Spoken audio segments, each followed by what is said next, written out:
Hello students, good morning. So today you will learn tema 4 kewajiban dan hakku subtema 2. So right now before we start our lesson, let's pray first. Okay? Prepare your heart and for your hand. Thank you Lord for all your blessing upon us all these days. Now we want to start our lesson. Please bless us. Make our mind focus on this lesson. Thank you Jesus. We pray in your name now and forever. Amen. Alright. So today, hari ini, there are several things that you will learn. Ada beberapa hal yang akan kamu pelajari. So we will begin with things that you will learn. Ya, teacher akan sebutkan hal-hal yang akan kamu pelajari. The first one is memahami kewajiban dan hak di sekolah. And then the second one, membuat kalimat saran. The third one, bentuk gerakan kaki dalam tarian. And the fourth, the last one is menafsir operasi pengurangan. Ya. Nah, in the previous lesson, kalian kan sudah belajar menafsir operasi penjumlahan. So right now, you will learn about operasi pengurangan. Ya. So the first thing that you will learn is kewajiban anak di sekolah. Nah, ya. Kemarin kan kamu sudah tahu apa itu kewajiban. Masih ingat kan kewajiban itu apa? Nah, kewajiban adalah segala sesuatu yang harus dilakukan. Nah, kemarin kamu sudah belajar kewajiban kamu di rumah. Nah, sekarang kewajiban kamu di sekolah apa? Nah, yang pertama nih ya, menjaga kebersihan kelas, menjaga kebersihan lingkungan sekolah. Ya, kenapa? Karena kamu belajarnya di kelas atau di sekolah. Nah, karena kamu belajarnya di sekolah atau di dalam ruangan kelas, kebersihannya seharusnya menjadi tanggung jawab kamu sebagai peserta didik atau sebagai siswa. Agar lingkungan kamu tempat belajar menjadi nyaman. Ya, coba kamu bayangkan kalau di dalam kelas kamu kotor, banyak sampah berserakan, banyak debu, nyaman tidak belajarnya? Ya, tentu itu tidak nyaman. Jadi, agar kamu bisa belajar dengan nyaman di dalam kelas, kamu memiliki kewajiban, yaitu yang terutama adalah menjaga kebersihan lingkungan kelas atau lingkungan sekolah. Ya, nah lihat di gambar tuh, mereka sedang bersama-sama membersihkan kelas mereka agar kelas mereka bersih. Ya. Kemudian yang kedua, ya, patuh dan hormat kepada guru. Nah, kemarin kan kamu harus patuh dan hormat kepada orang tua. Sama, ya. Guru adalah orang tua kamu di sekolah. Jadi, kalau orang tua kandungmu, orang tuamu di rumah. Nah, kalau di sekolah itu orang tuamu adalah gurumu. Ya. Teacher Adele itu bapakmu di your daddy in school. Ya. Or teacher Miss Noni and Miss Jenna is your mom at school. Ya. Jadi so all the teachers ya, teacher Sadar, teacher Melki, teacher Rusla, teacher Melda, semuanya ya, mereka adalah orang tua kamu di sekolah. They are your parents in school. Jadi kamu harus menghormati dan menghargai gurumu sebagai orang tuamu di sekolah ya. Kemudian yang ketiga adalah menjaga ketertiban. Nah, coba lihat tuh ya, di gambar. Anak-anak ini duduk dengan rapi dan tenang ya. Mereka tidak ada yang mengganggu temannya, tidak ada yang ribut. Lalu mereka juga memperhatikan penjelasan gurunya dengan baik. Tuh lihat kan, semua matanya memandang ke gurunya karena gurunya sedang menjelaskan. Lalu menjaga ketertiban ini sangat penting loh, agar apa yang kamu pelajari bisa kamu terima dengan baik.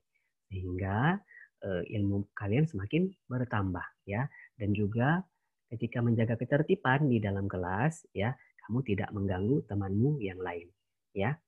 Sehingga ketika menjaga ketertiban, kamu juga tidak merugikan temanmu. Oke? Oke. Nah, kemudian yang keempat, nah mengerjakan tugas. Nah, kamu kan sudah diberikan apa tadi namanya? Teachernya udah ngajarin nih, ya kan udah banyak nih ngajari perkalian, ngajari pembagian, ngajari sila-sila Pancasila, dan masih banyak lagi. Nah, tugas kamu nanti kamu diberi tugas sama teachernya. Nah, harus kamu kerjakan. Nah, karena sekarang saat pandemi, kamu mengerjakan tugasmu di rumah saja, tidak bisa di sekolah. Nah, kamu harus kerjakan tugasmu dengan baik, dengan sungguh-sungguh, dengan teliti, ya. Setiap tugas yang diberikan itu tujuannya untuk melatih otak kamu untuk berpikir, ya, dan juga melatih pikiran kamu untuk mencari solusi dari suatu masalah, ya. Dan kamu juga bisa ingat terhadap materi-materi yang sudah diberikan oleh all the teachers, ya. Nah, kemudian misalnya nih, teacher, aku ada kekurangan nih di sini, aku tidak bisa. Boleh minta bantuan mama papanya, boleh juga langsung WA saja ke teacher atau boleh video call teachernya ya. Oke, jadi kamu harus mengerjakan tugas.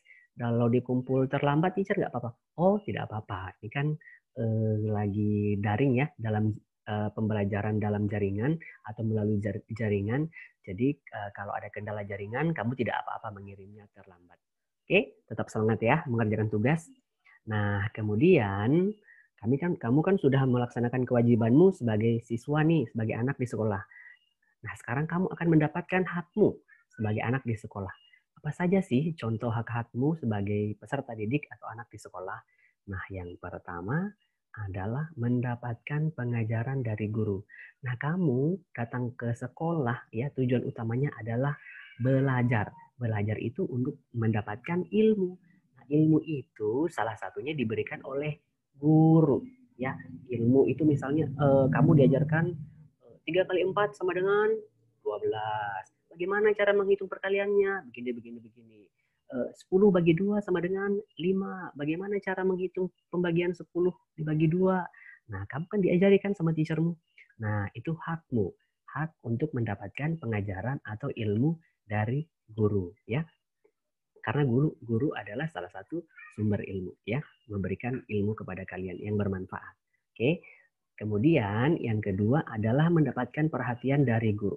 Misalnya kamu ada kesulitan dalam belajar. Nah, kamu bisa bilang, teacher ini aku nggak ngerti. Nah, nanti teachernya ngajarin kamu ya, memberikan perhatian. Atau di dalam kelas misalnya kamu lagi sakit, teacher aku kurang enak badan. Nanti teachernya akan berikan penanganan.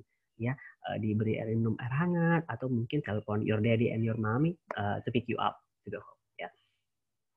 Nah, kemudian masih banyak lagi perhatian-perhatian yang diberikan oleh guru ya. Itu adalah hakmu sebagai anak di sekolah, sebagai peserta didik ya.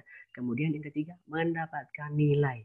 Nah, kamu kan sudah kumpul tugas nih kan, sudah kirim tugasnya lewat WA atau ada yang kirim tugas videonya. Nah, kamu akan diberi nilai nanti ya. Itu adalah hakmu ya.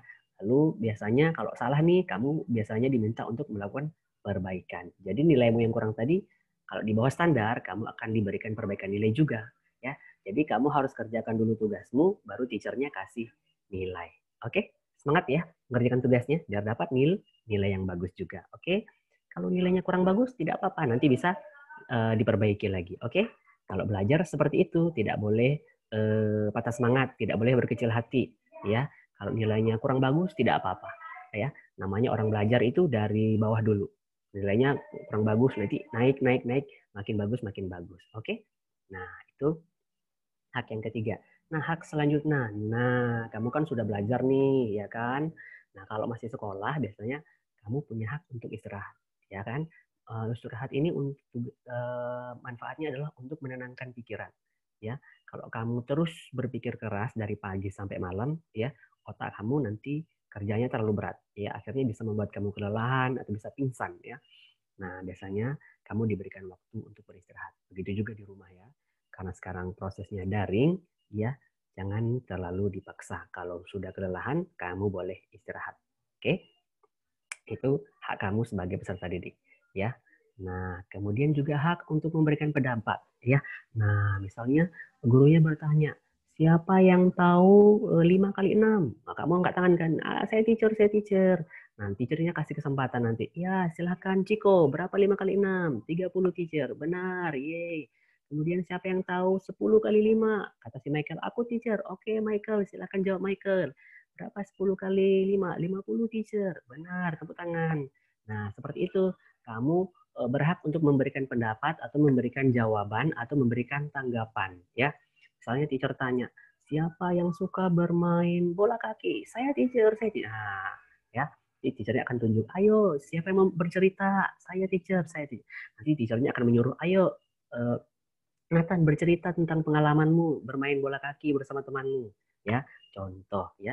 Jadi kamu boleh memberikan pendapat, memberikan tanggapan kepada teacher saat teachernya meminta dari kamu. Oke? Nah, ya, semua anak itu haknya sama, ya. Semua anak itu haknya sama.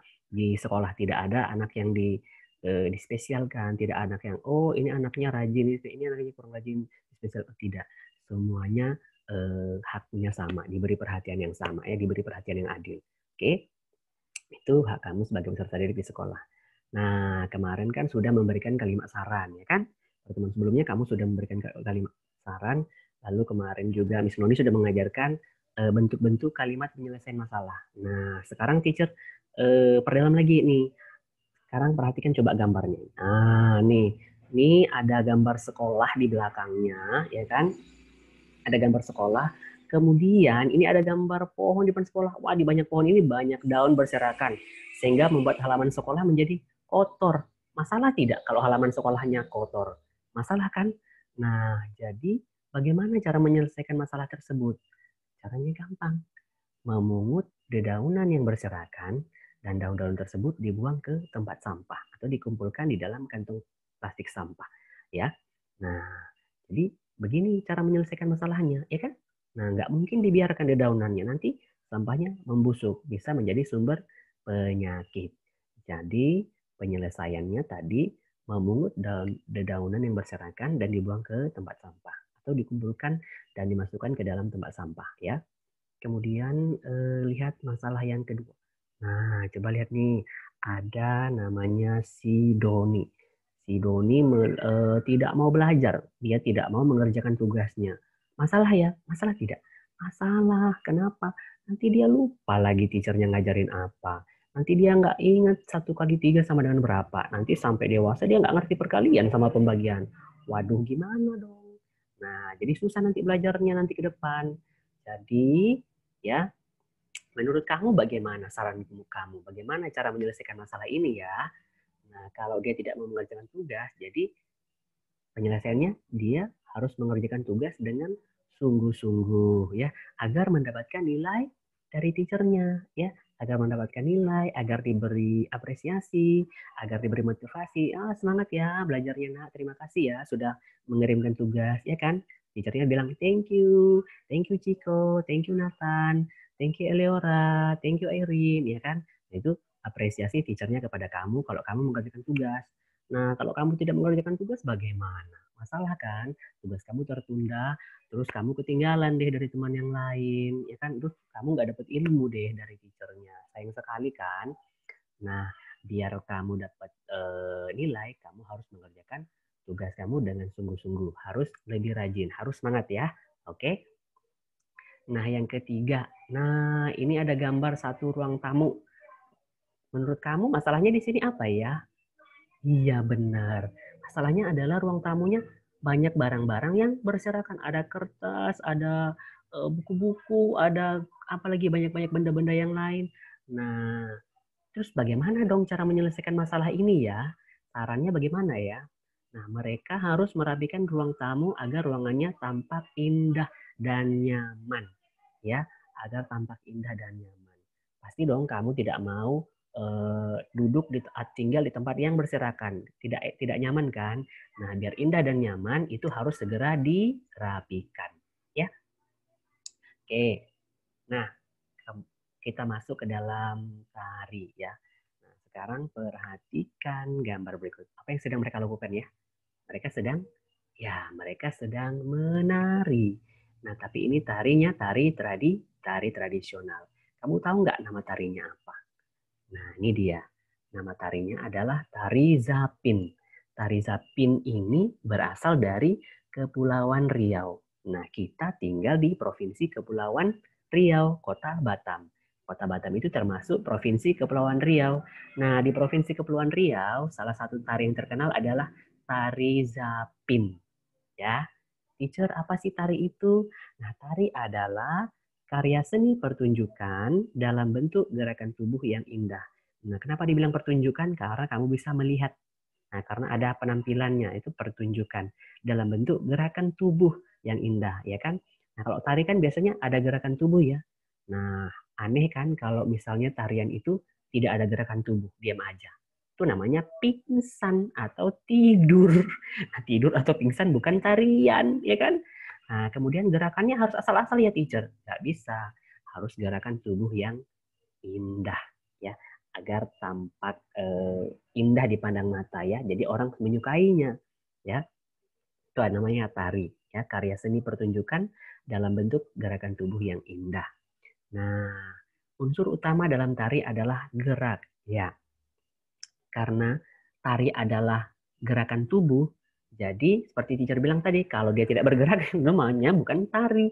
Nah, jadi gerak merupakan unsur utama dalam tari. Harus ada gerak, ya. Dalam tari itu harus ada gerak, harus ada gerakan, ya. Wajib bergerak. Makanya dibilang unsur utama dalam tarian atau dalam sebuah tari adalah gerak atau gerakan. Nah, kemudian pada umumnya tari tradisional biasanya diiringi oleh musik daerah atau lagu-lagu daerah. Nah, kalau musik modern berarti dia diiringi oleh lagu-lagu modern, ya. Nah, ini secara umum tentang tari. Nah, seperti teacher bilang tadi, dalam tari, unsur utama dalam tari adalah gerak. Nah, coba kamu lihat. Indah sekali gerakan kaki dan tangannya ya. Nah, mereka menekuk kakinya, satu kakinya ada yang diangkat, terus lututnya ini ditekuk, ya kan? Tangannya ini ada yang dilipat, ada yang ke belakang, kemudian tubuhnya condong. Wah, indah sekali gerakannya ya. Oke, nah ini adalah contoh tari melemang. Ini juga dari Kepulauan Riau ya, tempat kita ya. Tempat kita tinggal sekarang, berasal dari Kepulauan Riau. Nah, kita hari ini mau membahas gerak tari berupa gerakan kaki. Contoh-contoh gerakan kaki dalam tari. Nah, biasanya ada gerak berjalan perlahan ya. Ini yang pakai kaki ya, ini yang pakai kaki. Kemudian ada gerak melangkah ke samping, bisa ke samping kiri, bisa ke samping kanan. Kemudian juga gerak kaki maju dan mundur ya. Ada gerakan kaki berputar. Itu adalah contoh-contoh gerakan kaki di dalam tari ya. Nah, kemarin kalian sudah belajar menaksir penjumlahan. Sekarang menaksir pengurangan, mengira-ngira pengurangan. Nah, contoh nih, misalnya 4 kurang 1 sama dengan 3. Benar. Nah, berapa dikurang berapa sama dengan 3. Nah, sekarang untuk mengisinya ini, kamu harus cari, biasakan angka yang lebih besar dari 3 dulu di sini ya. Angka yang lebih besar. Nah, ini teacher, sabar ya. Angka yang lebih besar dari 3 di sini. Nah, di sini harus kalian di sini dulu kalian letakkan. Angkanya harus lebih besar dari 3 atau enggak setidaknya 3 gitu ya. Angka yang lebih besar dari 3 itu selain 4 berapa lagi? Ada 5, ada 6, ada 7, ada 8. Nah, di sini teacher taruhnya 7. Ya kan? Harus lebih besar dari 3. Teacher taruh yang di sebelah kiri ya. Yang di sebelah kiri paling kiri ini 7. Nah, kemudian kamu menghitung lagi, ya kan? 7 kurang berapa sama dengan 3. Ya kan? 7 kurang berapa sama dengan 3. Nah, untuk itu kamu kurangkan. 7 kamu kurangkan dengan 3. Kurangkan. Nah, 7 kurang 3 berapa? Ayo. 7 kurang 3 sama dengan 4. Maka di sini kamu tulis 4. Coba kamu kurangkan. 7 kurang 4 sama dengan 3. Benar. Ya. Selanjutnya 60 kurang 20 sama dengan 40. Ya kan? Benar. 60 kurang 20 sama 40. Nah, berapa dikurang berapa? Ya, hasilnya sama lagi dengan 40. Nah, seperti tadi untuk mengisi di sini ya. Untuk mengisi di sini kamu harus cari angka yang lebih besar dari 40 ini ya. Angka yang harus lebih besar dari 40. boleh 41, 42, 43, 44, 45, atau paling tidak 40 ya. Harus lebih besar atau sama dengan 40. Nah, teacher kasih di sini angkanya misalnya 90. Nah, ya. Lalu 90 ya. 90 dikurang berapa? Itu sama dengan 90 dikurang berapa sama dengan 40. Untuk mencarinya ya yang di tengah ini kamu kurangkan saja 90 ini ya. 90 kamu kurangkan dengan 40. Kurangkan 90 dikurang 40. Berapa 90 kurang 40? Coba cari. Hasilnya adalah 5. Iya, 50 benar. Selanjutnya, soalnya adalah 1000 dikurang dengan 500. Hasilnya adalah 500, benar. Nah, sekarang berapa dikurang berapa sama dengan 500. Nah, sama seperti yang tadi. Ya, sama seperti yang tadi.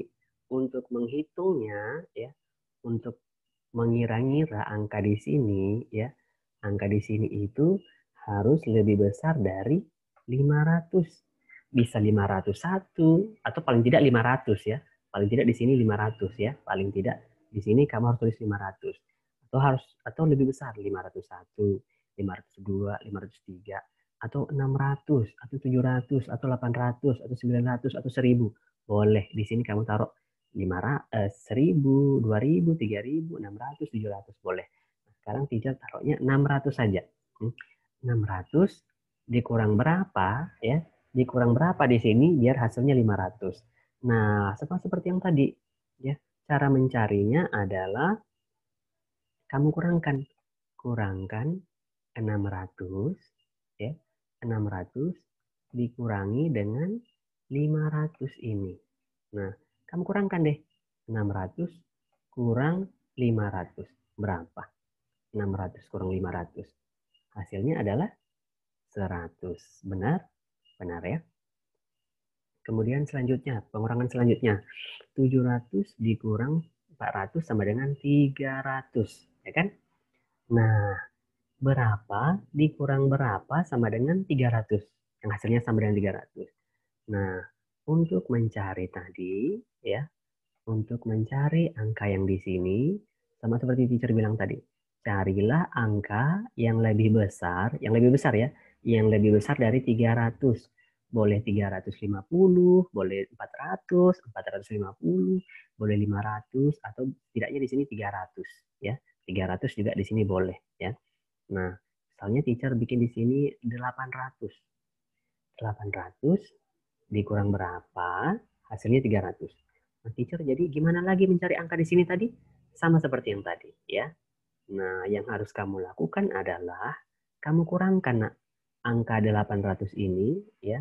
Kamu kurangkan dengan 300 ini ya. Kamu kurangkan 800 kurang 300.